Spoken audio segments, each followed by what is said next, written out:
Olá, sejam muito bem-vindos a mais um programa Prova Final, um programa realizado na TV Justiça em parceria com a rede LFG de Ensino. O meu nome é Alessandro Spielborges e a minha matéria, Direito Tributário. Você que já conhece o nosso programa Prova Final sabe muito bem como ele é dividido exatamente em 3 blocos. No nosso primeiro bloco, temos então o chamado tema do dia. E no tema do dia de hoje, eu separei um assunto bastante interessante em matéria tributária, onde eu vou falar sobre os tributos, é verdade, um pouquinho a respeito dos tributos em espécie, impostos, taxas e contribuições, mas o curioso desse tema é que eu vou falar exatamente dos nossos tributos em face da jurisprudência dos nossos superiores tribunais. Vocês vão entender, então, aqui no dia de hoje, aqui comigo, um pouquinho mais sobre impostos, taxas, contribuições de melhoria, empréstimos compulsórios e até mesmo contribuições especiais na visão do STF e na visão do STJ. No segundo bloco, nós temos o Pergunte ao Professor. E no Pergunte ao Professor, você que tem sempre tanto participado, sabe muito bem que nós temos aqui algumas dúvidas, algumas informações bastante interessantes encaminhadas por você, telespectador, a respeito desse tema. É no Pergunte ao Professor que eu vou responder a sua dúvida. E no terceiro e último bloco, enfim, o X da questão. No encerramento do programa, como de costume, eu avalio 2 testes, 2 questões de provas de exame de ordem, de provas de concursos referentes a esse tema. E aí nós juntos vamos resolver e deixar tudo bastante claro. Portanto, meu amigo, minha amiga, o nosso programa só está começando, não saia daí. Daqui a pouco eu volto.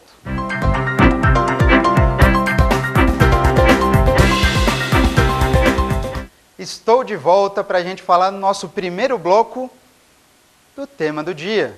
E no tema do dia de hoje, você sabe muito bem, eu já havia adiantado, eu separei para falar um pouquinho mais a respeito dos tributos em espécie, mas com um detalhe importantíssimo. Eu vou falar sobre os tributos em espécie em face da jurisprudência dos nossos superiores tribunais.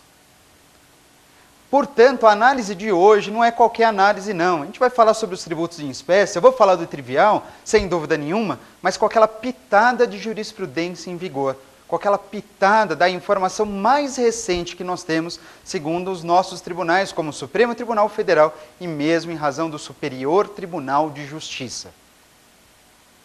Quando a gente fala a respeito dos tributos em espécie, você não pode esquecer de jeito nenhum.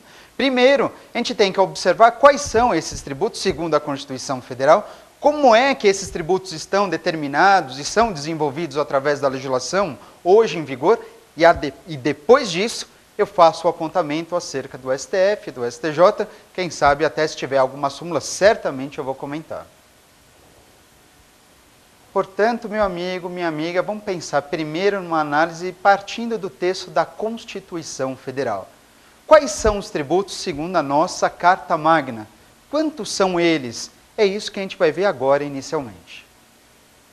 Bom, primeiro, quando você pensa em tributos, você sabe que essa palavra, tributo, melhor dizendo, a expressão tributo é apenas um gênero do qual decorrem várias espécies diferentes. É isso mesmo, pensa assim, olha, tributo é o nome de uma família.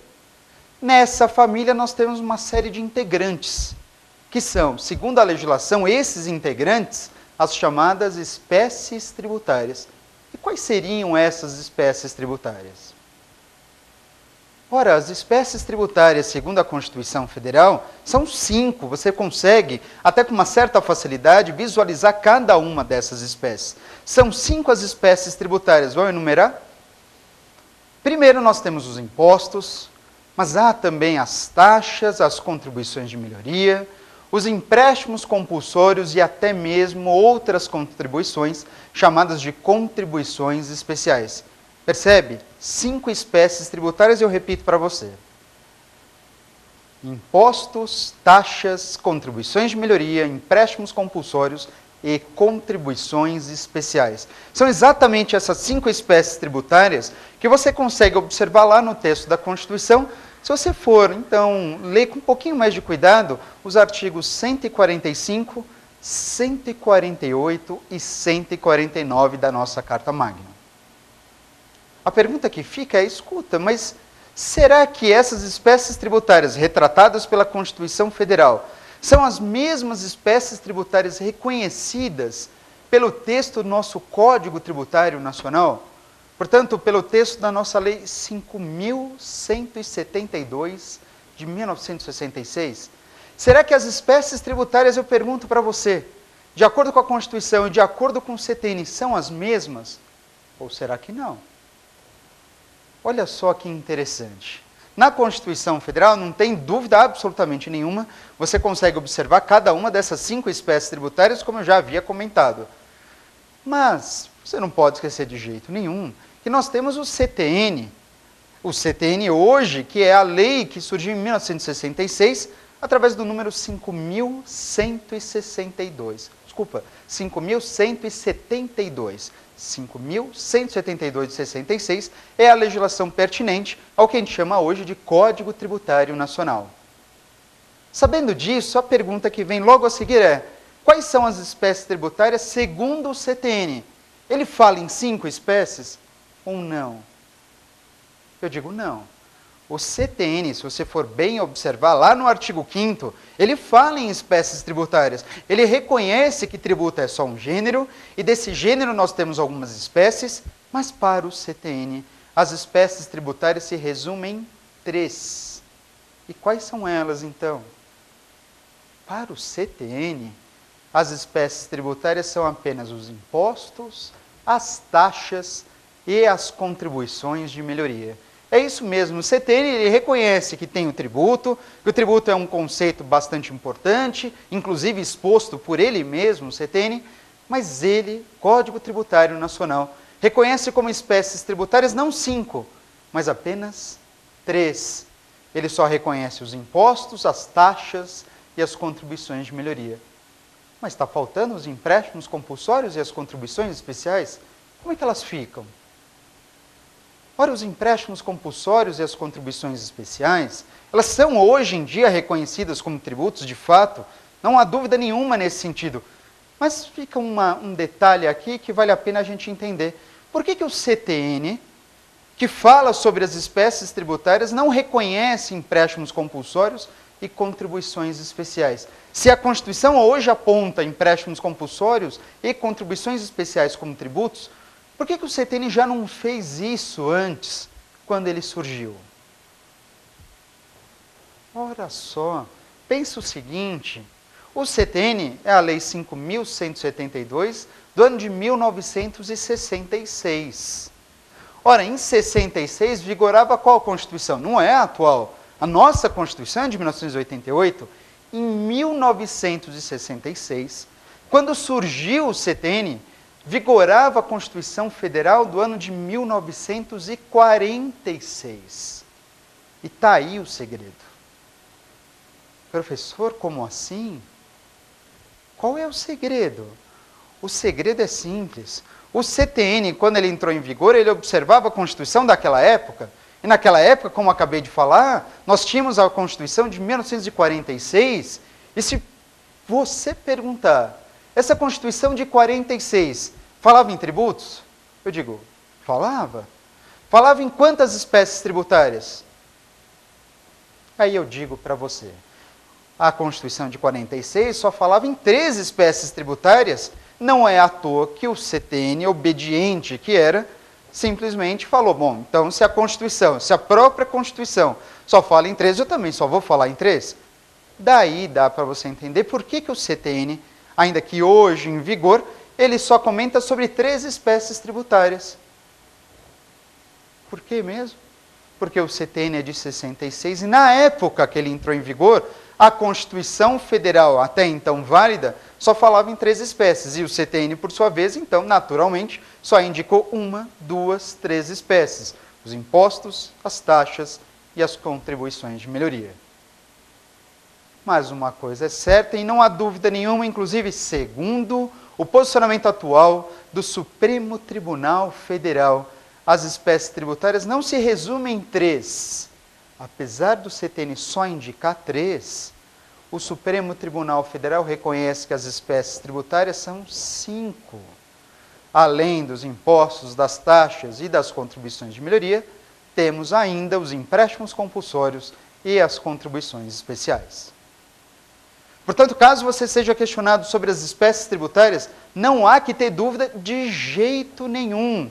A Constituição fala em 5, o CTN fala em 3. Se perguntar quais são as espécies tributárias, você vai dizer o quê? 4, a média. 5 mais 3 dá 8, divide por 2, 4.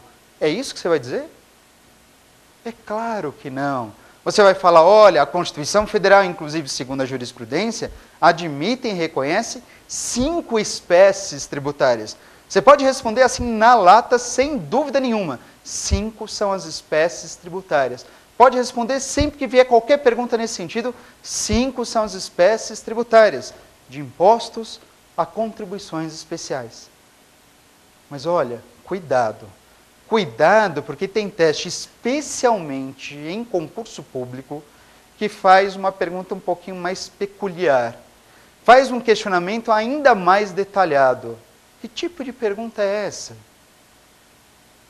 Tem pergunta em concurso público que diz o seguinte, escuta, responde aqui para mim, quais são as espécies tributárias segundo o texto do Código Tributário Nacional?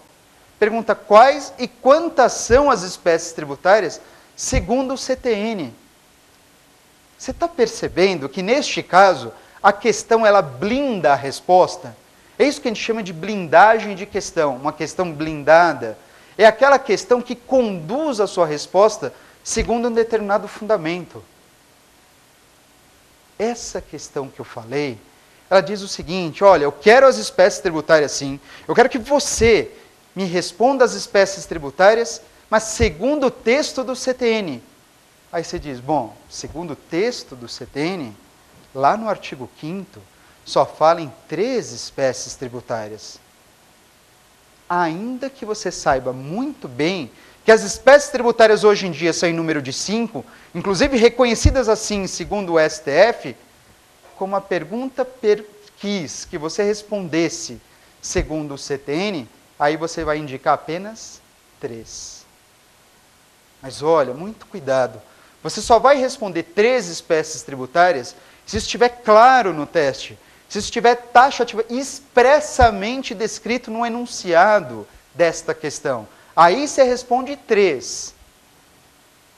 Portanto, eu peço que você tome cuidado. Se a questão não for assim tão clara, se a questão for mais abrangente, se a questão for aberta, dizendo assim, escuta, não é por nada não, mas quais são as espécies tributárias? Se pergunta assim de forma abrangente, responda 5, com base no STF e com base na Constituição Federal. Você só vai responder 3, se a pergunta for no seguinte sentido, quais são as espécies tributárias conforme o texto do Código Tributário Nacional. Aí você marca 3 e fecha a questão. Tá claro? Moleza. É simples isso, né? Bastante simples. Bom, visto isso, esse panorama geral sobre as espécies tributárias, cabe aqui fazer alguns apontamentos um pouquinho mais peculiares a respeito de cada uma dessas espécies. E eu começo falando a respeito da última espécie tributária que muitas vezes é deixada de lado. Vou comentar um pouquinho mais acerca das contribuições. O STF, num julgado bastante importante, ele disse o seguinte, olha, as contribuições, a última das espécies tributárias, a 5ª espécie tributária, é conhecida como contribuições especiais. Perceba neste caso que eu não vou falar sobre contribuições de melhoria. Não, o STF ele diz, ó, a 3ª espécie tributária são as contribuições de melhoria. A 4ª espécie tributária são os empréstimos compulsórios. Mas há uma 5ª espécie tributária. As contribuições especiais. Quais são as contribuições especiais segundo a classificação do STF? O STF diz o seguinte, olha, as contribuições especiais são 3. Na realidade, são 3 as contribuições especiais. Quais são essas 3? Nós temos como contribuições especiais as chamadas contribuições sociais, temos ainda a contribuição de intervenção no domínio econômico e uma outra contribuição que você pode denominá-la como contribuições corporativas. E aí eu repito para você, contribuições especiais para o Supremo Tribunal Federal, para o Supremo. São apenas 3. É um grupo, é uma turminha, é um trio de contribuições. São as especiais. Quando elas são reunidas, são denominadas como contribuições especiais. As contribuições sociais, a CID e as contribuições corporativas. Bom, sendo assim, é muito interessante, cabe aqui uma pergunta curiosíssima, que é, escuta, mas não existe mais um tipo de contribuição, ainda que recentemente trazida ao texto da Carta Magna, não tem uma outra contribuição que eu também coloco nesse grupo? Você deve estar pensando na COSIP. Muito provavelmente você está pensando naquela contribuição que custeia o serviço de iluminação pública. É ou não é? Pois é. A COSIP ou CIP, tanto faz a nomenclatura ou a sigla que você vai utilizar, essa contribuição que custeia o serviço de iluminação pública, ela se encontra hoje descrita no texto da Constituição Federal, e eu digo o fundamento para você, artigo 149, letra A da Carta Magna. É esse dispositivo que foi introduzido ao texto da Carta Magna com o advento da Emenda Constitucional número 39 do ano de 2002. É nesse dispositivo que você encontra descrita essa contribuição que custeia hoje o serviço de iluminação pública, a chamada CIP ou COSIP. E uma pergunta interessantíssima neste caso é o que vem à tona. Será que essa contribuição nova, é a mais recente, é o tributo mais jovem que a gente tem no país, será que essa contribuição é uma contribuição especial? O STF fez essa pergunta. Aliás, ele fez essa pergunta, incrementou essa pergunta pensando o seguinte, será que essa COSIP, que o texto da Constituição chama de contribuição, será que de fato é contribuição? Ou seria essa COSIP, no fundo, um imposto? Seria essa COSIP, será que na verdade uma taxa? Ou será que no final das contas a COSIP é mesmo uma contribuição especial? E aí, o que o STF pensou nesse sentido? Qual foi o raciocínio do Supremo Tribunal Federal acerca dessa contribuição? Esse é o ponto interessante neste caso, onde o STF ficou imaginando, bom, seria um imposto essa contribuição? Porque você sabe muito bem que a denominação do tributo não faz com que você identifique a natureza jurídica desse tributo. Não é porque um tributo é chamado de contribuição que virou contribuição. Não é porque eu chamo de taxa que aquilo é taxa. Para identificar a natureza jurídica do tributo, o critério importante é o fato gerador e a base de cálculo, não é o nome. O nome é irrelevante. Mas então o STF se perguntava, será que essa contribuição, será que essa COSIP, vou assim chamá-la, será que a COSIP é um imposto? Porque trata-se da contribuição para custear o serviço de iluminação pública, seria um imposto? Imposto não é. E não é por quê? Ora, porque você sabe muito bem que os impostos, eles não podem ter a sua arrecadação destinada a uma finalidade específica. Você sabe muito bem que a arrecadação dos impostos não pode estar destinadas a nenhum fundo, a nenhum órgão, bem como a nenhum tipo de despesa específica. E a COSIP? Ora, professor, a COSIP, segundo o próprio texto da Constituição Federal, ela serve para custear o serviço de iluminação pública. Então, a COSIP tem que ter a destinação específica. Seria um imposto a COSIP? É claro que não. O STF chegou num raciocínio muito claro nesse sentido, na conclusão óbvia, dizendo, não, a COSIP não pode se confundir com imposto, porque senão, se a COSIP fosse um imposto, seria um imposto com destinação específica. E isso não é admitido.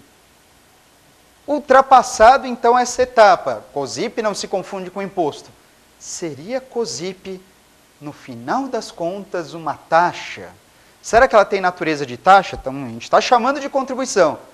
Mas não seria uma taxa? Taxa? Será mesmo? Taxa serve para quê? Bom, taxa serve para custear serviços públicos, mas não é todo e qualquer serviço público que é custeado através de uma taxa. Você lembra como é que funciona isso? Se não lembra, eu vou lembrar você.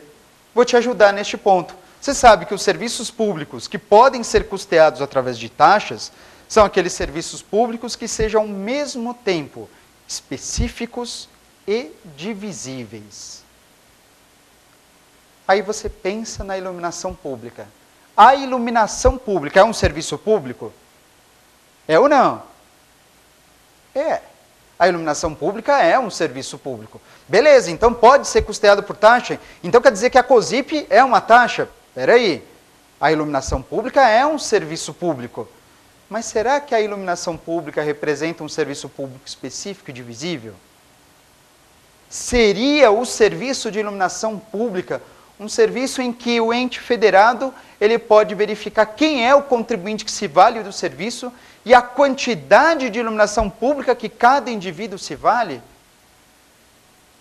Você acha mesmo que a iluminação pública é um serviço específico e divisível? É claro que não. E não por quê? Porque a iluminação pública não tem essas características. A iluminação pública é um serviço universal. É um serviço que deve ser prestado a toda a população indistintamente. Ora, se é assim, então a COSIP, que serve para custear a iluminação pública, ela não pode ser equiparada a uma taxa, porque afinal de contas o serviço é público, mas não é específico, muito menos divisível. Então tá bom, a gente já afastou. COSIP não se equipara a imposto, porque a arrecadação não pode ter destinação específica. Não se equipara a taxa, porque embora a iluminação pública seja um serviço público, esse serviço público não é específico, nem divisível. Então está aí, a COSIP provavelmente deve ser uma contribuição especial. Ou será que não? O que o STF pensou? Falou, bom, se a COSIP é uma contribuição especial, então quer dizer, ela deve ser ou uma contribuição social, ou uma contribuição de intervenção no domínio econômico, ou uma contribuição corporativa. E aí você fica pensando, contribuição social serve para custear a ordem social. A COSIP é uma contribuição que custeia a iluminação pública. A iluminação pública tem alguma coisa a ver com ordem social? Não. Então quer dizer que a COSIP não se equipara a uma contribuição social. Não se confunde. Seria então a COSIP uma contribuição de intervenção no domínio econômico? O que tem a ver a iluminação pública com intervenção no domínio econômico? Nada. Bom, então a COSIP também não se confunde com uma contribuição de intervenção. Seria então a COSIP uma contribuição corporativa? A COSIP é uma contribuição que é arrecadada no interesse das categorias profissionais e econômicas? Não, de jeito nenhum. Ora, a COSIP ela não se equipara a uma contribuição social, não se equipara a uma contribuição de intervenção no domínio econômico, não se equipara a uma contribuição corporativa. Por isso, você pode afirmar, por acaso, que a COSIP é uma contribuição especial? De jeito nenhum. Afinal de contas, contribuições especiais ou são contribuições sociais, ou são contribuições de intervenção no domínio econômico, ou são contribuições corporativas. A COSIP não se confunde com nenhuma dessas contribuições. Mas então, professor, escuta, qual foi a conclusão por parte do STF? O STF bateu o olho nisso, pensou, repensou e disse o seguinte, bom, não é imposto, não é taxa, não é contribuição especial, mas é tributo. Mas que tributo é esse? Ah, vamos chamar de contribuição, mas que nome? Não tem nome. Então vamos chamar de contribuição sui generis. Muito cuidado, especialmente numa prova voltada a um concurso público, o seu concurso público e você que está em busca do seu sonho. Cuidado com a COSIP. Caso seja questionado, eu digo para você, a COSIP, segundo o Supremo Tribunal Federal, é sim um tributo? É. É uma contribuição? É. Mas como é que é chamada essa contribuição? É uma contribuição sui generis. Ela não se equipara a uma contribuição especial, porque ela não custeia a ordem social, ela não custeia, não intervém no domínio econômico, nem é uma contribuição corporativa. Ficou claro? Beleza. Joia? Essa foi uma análise especialmente com base na jurisprudência, e aqui ainda mais, o maior destaque, melhor dizendo, foi em relação ao Supremo Tribunal Federal. Esses são os tributos em espécie, segundo a nossa jurisprudência. Mas olha só, não sai daí. Daqui a pouco eu volto com o Pergunte ao Professor.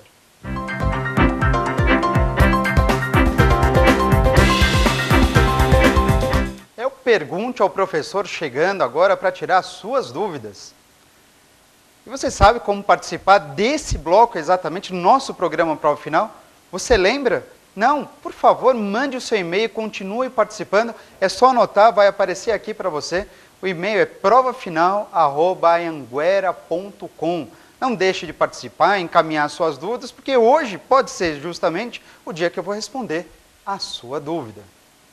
E além disso, não se esqueça, você tem a oportunidade de continuar participando e a gente discutindo e trocando ideias também pelas redes sociais, pelo Facebook, é só procurar pelo meu nome, Alessandro Spielborgs, ou então, quem sabe, até mesmo pelo Twitter, e aí você me procura lá por @AleSpielborgs. Bom, meus amigos, sabe muito bem então que agora, exatamente nesse segundo bloco, eu tenho algumas perguntas bem interessantes a respeito aqui desse nosso tema do dia, sobre os tributos, segundo a jurisprudência dos nossos superiores tribunais. São especialmente 5 grandes dúvidas, e eu a partir de agora passo a respondê-las. Portanto, acompanha comigo? Vamos lá! Professor, qual a diferença entre princípios da não vinculação e da não afetação? Olha só essa pergunta da Raquel, a Raquel Gouveia, do estado do Rio Grande do Sul. Raquel, muito obrigado pela sua participação. E uma pergunta muito especial essa aqui por parte da Raquel, a respeito das diferenças, se é que existem diferenças, entre os princípios da não afetação e da não vinculação. Você já ouviu falar a respeito desses princípios? Princípio da não afetação e princípio da não afetação? Não vinculação e não afetação são princípios que geralmente são questionados em se tratando de impostos. Olha, eu digo para você, a diferença é tênue, mas ela existe e é extremamente importante que você saiba, para que, afinal de contas, não se confunda de jeito nenhum. Quando você ouve falar sobre o princípio da não vinculação, está se dizendo aqui a respeito do fato gerador. Por que do fato gerador? Eu pergunto para você, o que você acha, como é que funciona o fato gerador dos impostos? Os impostos, essa é a primeira espécie tributária. Os impostos são tributos vinculados ou não vinculados? Será que o fato gerador do imposto, seja qual for o imposto, seja ele federal, estadual ou imposto municipal, será que o fato gerador do imposto, ele depende ou não de uma contraprestação estatal? Você lembra disso? Ah, você lembra sem dúvida nenhuma. Você sabe muito bem que os impostos eles são especialmente caracterizados por tratar-se de um imposto, ou melhor, de um tributo não vinculado. Ora, e não vinculado por quê? Os impostos são tributos não vinculados porque o seu fato gerador independe de contraprestação estatal. O ente federado, ele não precisa fazer nada em troca para que eu seja obrigado a pagar o imposto, para que você seja obrigado a pagar um imposto. O fato gerador dos impostos é um fato gerador não vinculado, porque, afinal de contas, independe de contraprestação estatal. Deu para entender? Esse é o tal do princípio da não vinculação. Mas e o princípio da não afetação? O princípio da não afetação, muito cuidado, ele também faz referência aos impostos, mas neste caso, se for perguntado sobre o princípio da não afetação, não deve você se preocupar com o fato gerador dos impostos, deve sim você se preocupar com a arrecadação dos impostos. A arrecadação dos impostos pode ou não pode ter destinação específica. Lembra sobre isso? Você sabe que você paga um imposto independentemente do ente federado oferecer algo em troca, não é assim? Pois é. Então, sabendo disso, Pergunto, para onde vai o dinheiro dos impostos? Sem malícia, hein? Para onde vai o dinheiro dos impostos segundo a Constituição? Para onde deveria ser encaminhado o dinheiro dos impostos conforme o texto da nossa Carta Magna? A Constituição diz o seguinte, opa, pera lá, a arrecadação dos impostos não pode ter finalidade específica. A arrecadação dos impostos não pode estar destinada a nenhum fundo, a nenhum órgão, bem como a nenhum tipo de despesa específica.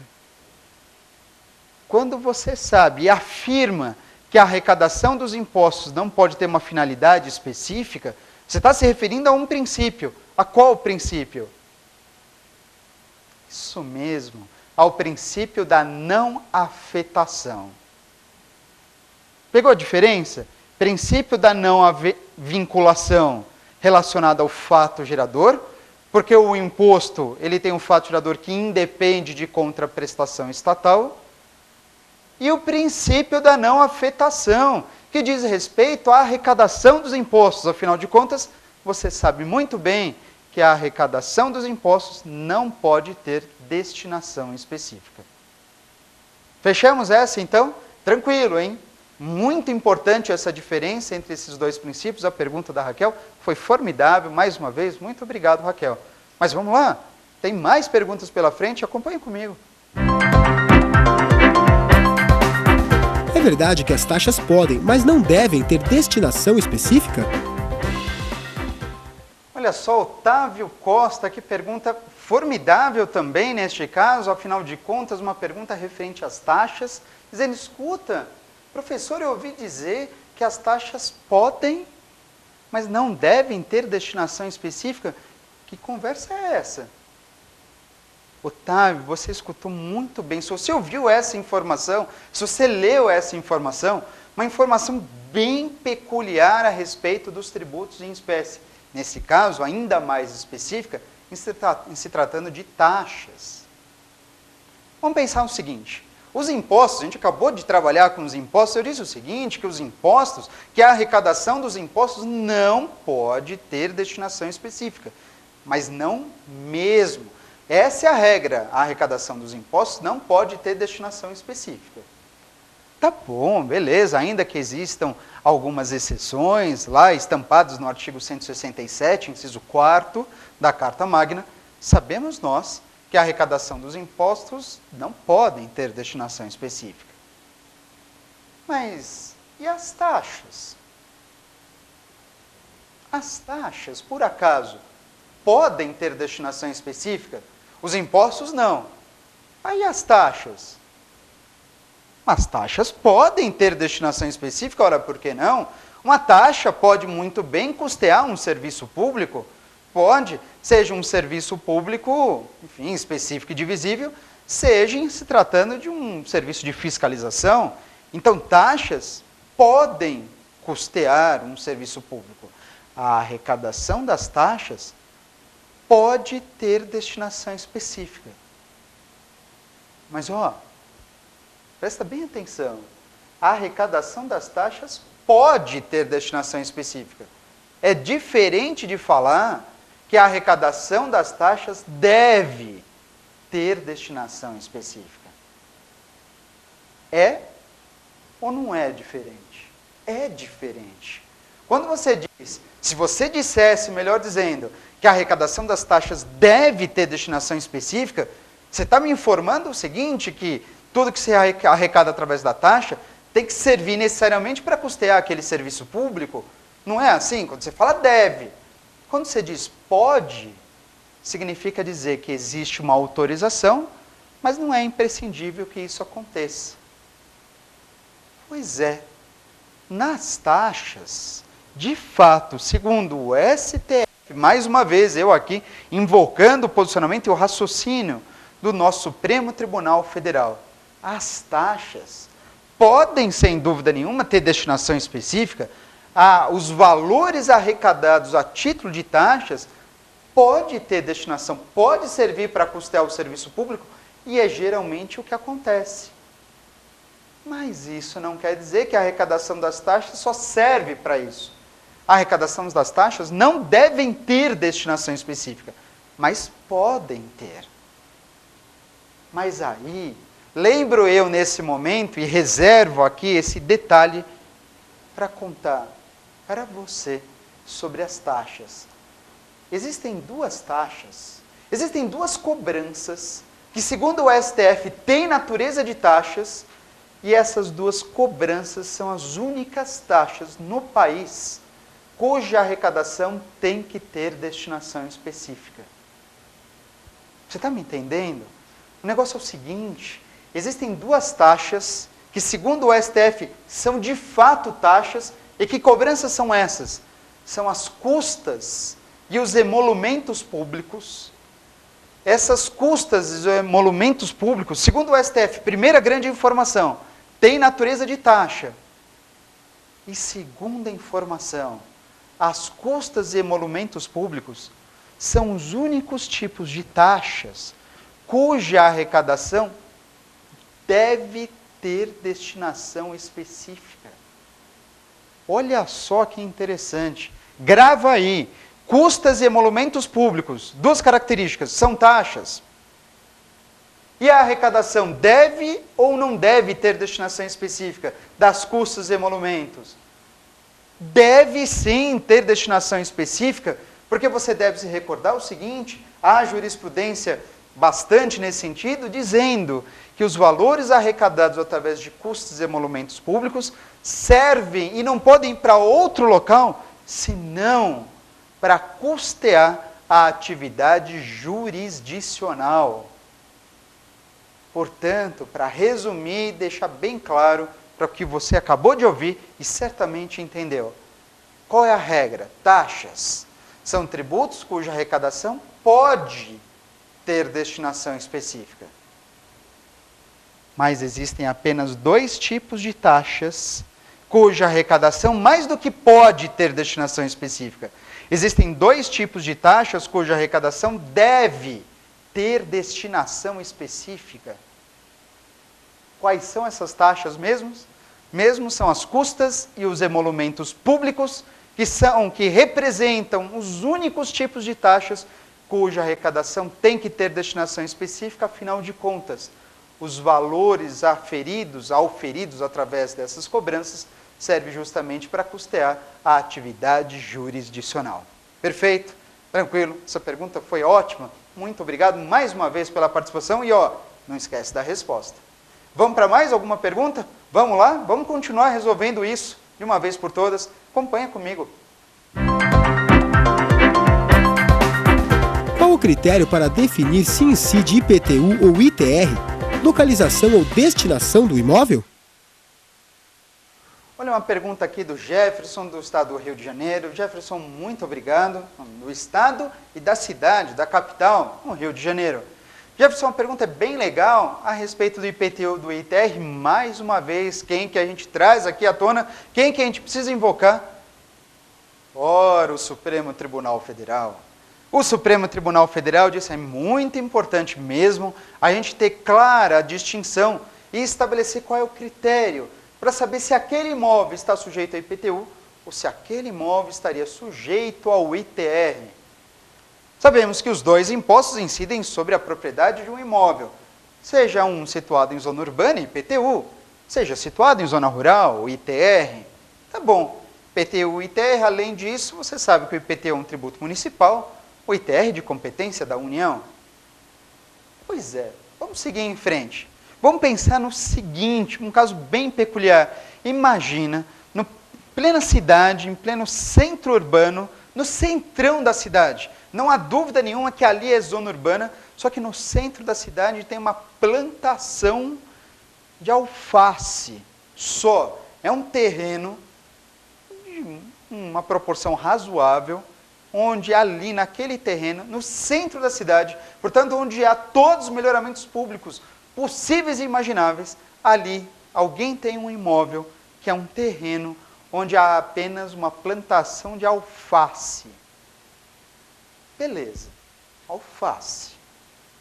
Bom, será que esse imóvel está sujeito ao IPTU, que afinal de contas localizado em zona urbana, Ou estaria ele sujeito ao pagamento do ITR, afinal de contas, tem uma atividade estritamente agrícola neste caso? Qual é o critério, segundo o STF, nessa situação? Para o Supremo Tribunal Federal, neste caso, vale sim um artigo de lei, o artigo 15 do decreto número 57, no ano de 1966. Vale a aplicação do artigo 15 do decreto 57 de 66, que diz o seguinte, que neste caso, você estará sujeito ao pagamento do ITR e não do IPTU. ITR por quê? Porque não há dúvida nenhuma. Segundo o Supremo Tribunal Federal, o critério para pagar o ITR é a destinação do imóvel. Se o imóvel tem finalidade agrícola, paga-se ITR, mesmo que este imóvel esteja localizado em zona urbana. Está claro? Portanto, pense o seguinte, para resumir mais uma vez, e eu fecho essa terceira pergunta. Entre o IPTU e o ITR, imagine o seguinte, se o imóvel está localizado em zona rural, estaria você de alguma forma sujeito ao pagamento do IPTU? Não, nunca, jamais, em tempo algum. Todos os imóveis localizados em zona rural, ainda que tenham finalidade de moradia, habitacional, imóvel localizado em zona rural só pode ser ITR, ponto final. E se o imóvel estiver localizado em zona urbana? Se o imóvel estiver localizado em zona urbana, nessa situação, a rigor, concordo com você, você pensa no IPTU. Porém, se esse imóvel localizado em zona urbana tiver finalidade agrícola, aí neste caso, esquece do IPTU, estará lá você sujeito à incidência e o pagamento do ITR. Tá claro? Vamos seguindo? Mais uma pergunta chegando aí para você. A alíquota do IPVA pode ser diferente para carros importados? Mariana Vieira, você que faz essa pergunta aí do estado do Pará, uma pergunta referente ao IPVA, agora invadindo os tributos estaduais. Percebe? Primeiro a gente falou um pouquinho sobre impostos em geral, depois sobre taxas. Há pouco eu falei um pouco de imposto municipal, imposto federal, agora sobre IPVA, imposto estadual.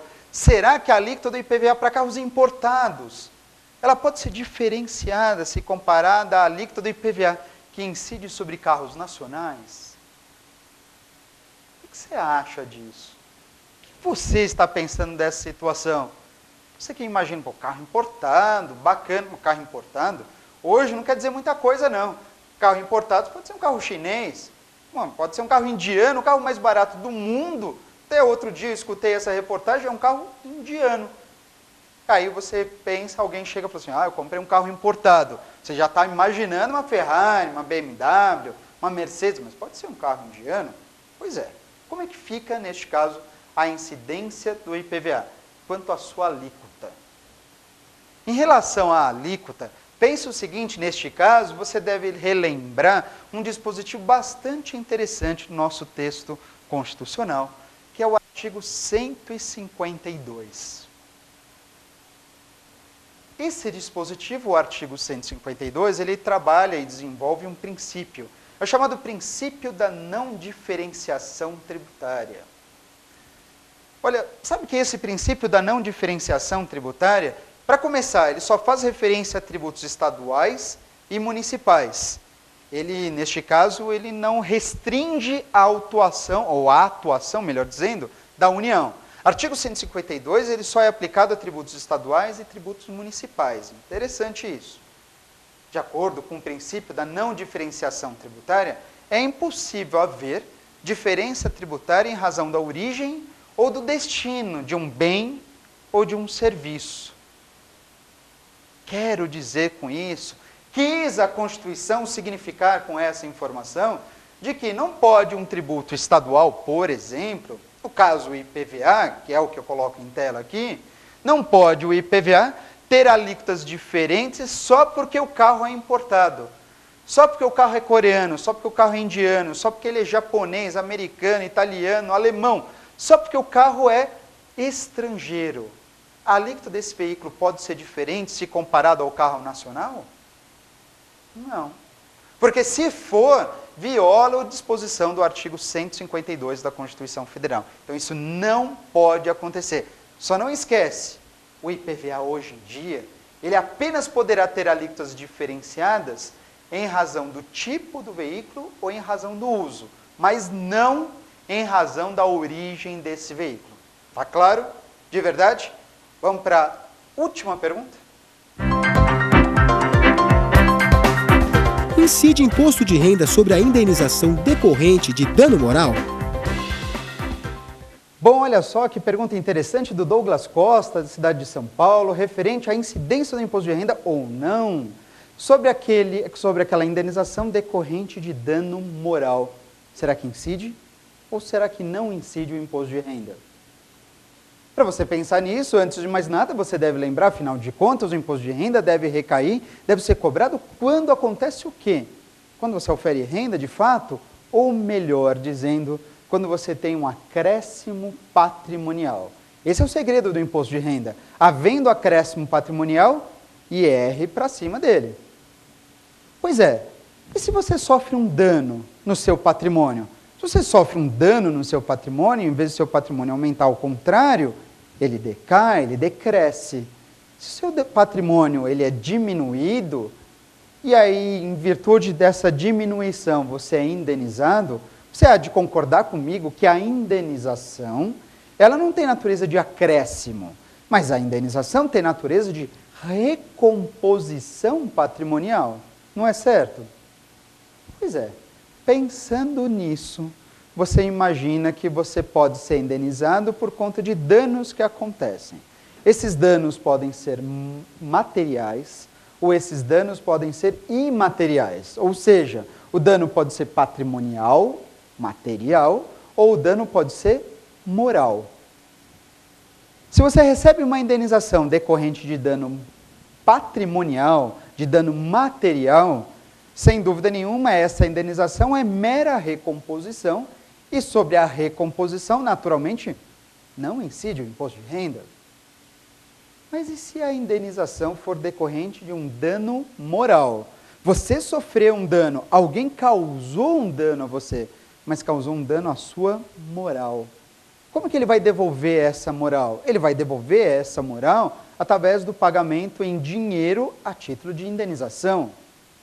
Como é que fica, então, o imposto de renda sobre esse valor que você percebe em virtude de um dano moral?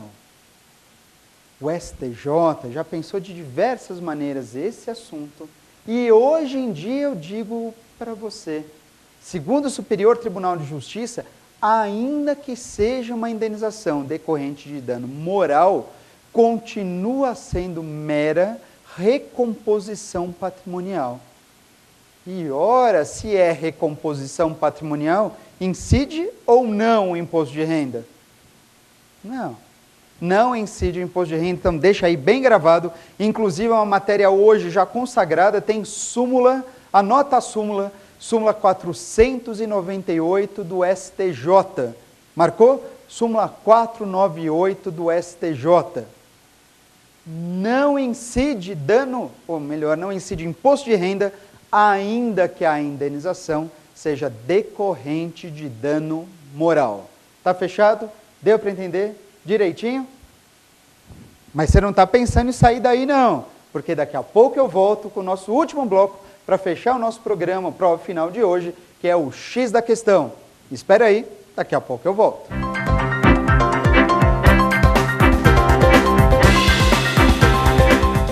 Então, chegamos no nosso terceiro e último bloco do nosso programa Prova Final. Eis que surge, então, o X da questão.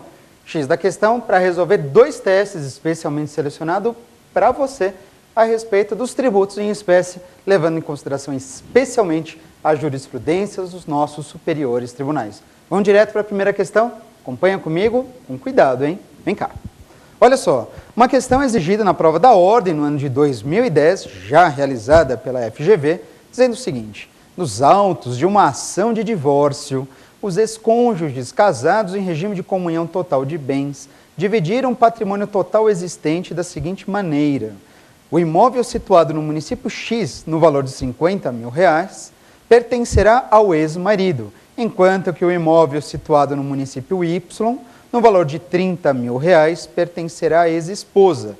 Assinale a alternativa correta quanto à tributação incidente nessa partilha.